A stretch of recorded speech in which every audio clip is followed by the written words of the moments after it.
ក្រុងកែព្រាមបានឋានទូគី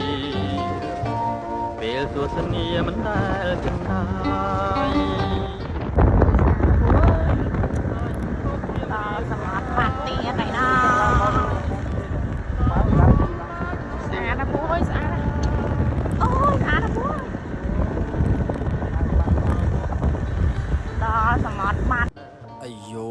ថ្ងៃនេះបានមកដល់កែបយ៉ាងឆាប់រហ័សបងប្អូនថ្ងៃនេះភ្លៀងមួយថ្ងៃពេញវីដេអូនេះតពីវីដេអូមុនដែលខ្ញុំទៅលេងនៅម៉ាលិចហ្នឹងណាបងប្អូនហើយនេះយើងបានមកដល់នៅលើភ្នំដែលយើងហៅថាភ្នំខ្សែរត់កាហ្វេខ្សែរត់ហ្នឹងឯងតែឡើងមកដល់ហ្នឹងគឺនិយាយពីស្រស់ស្រាយបងប្អូនស្រស់ស្រាយខ្លាំងមែនទែនដោយសារតែយើងមកនេះអត់សូវមានមនុស្សច្រើនណាស់ទេបាទហើយទៅចុះ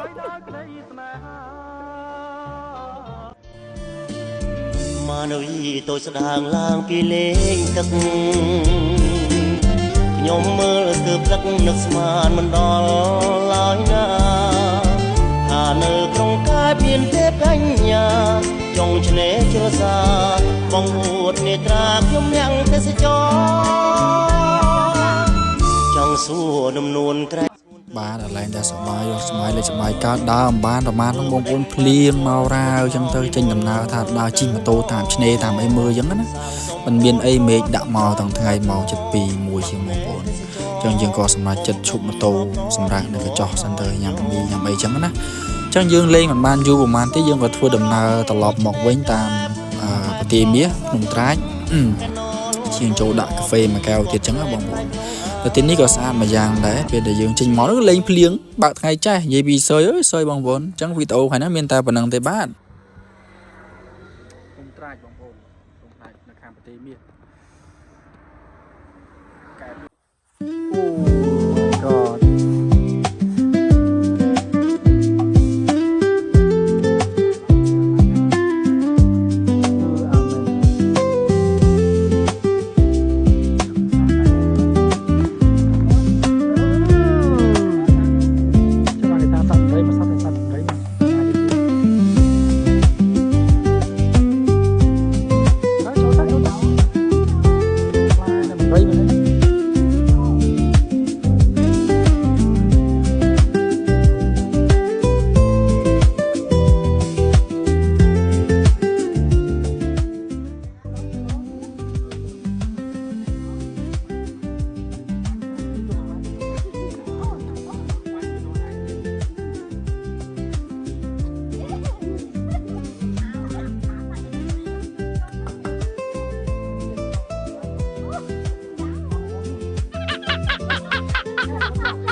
នេះជា vlog ទី3តបយើងចេញពីម៉ាលិចហើយយើងទៅកែបបន្ទាប់មកយើងទៅភ្នំជីសូហើយបន្ទាប់មកទៀតយើងមកដល់ភ្នំតាម៉ៅហើយនេះចូល vlog ទី4ណាទៀតពិតទៅយើងមកមើលអូនលំផាត់ហើយនៅអូនចំប៉ាគេនេះឈ្មោះគេនេះហ្នឹងហើយយើងមកជាធីមការងារទេបងប្អូនអត់មានត្រូវអីជាគ្នាទេមានតែ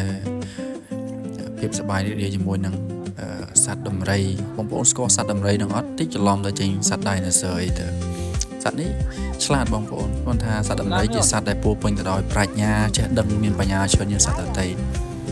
បងប្អូននៅក្នុងឆាកជីវិតរបស់ខ្ញុំតាំងពីកើតមកដល់ពេលនេះទើបតែជួបតោហើយនឹងសត្វខ្លាលើកទី1តោនៅតែខ្លាបងប្អូនបុកហើយនឹងតែខ្លាអានេះគេហៅថាសត្វខ្លាខ្លាធម្មតានេះវាអត់កាចវាអត់រើរឿងទៀត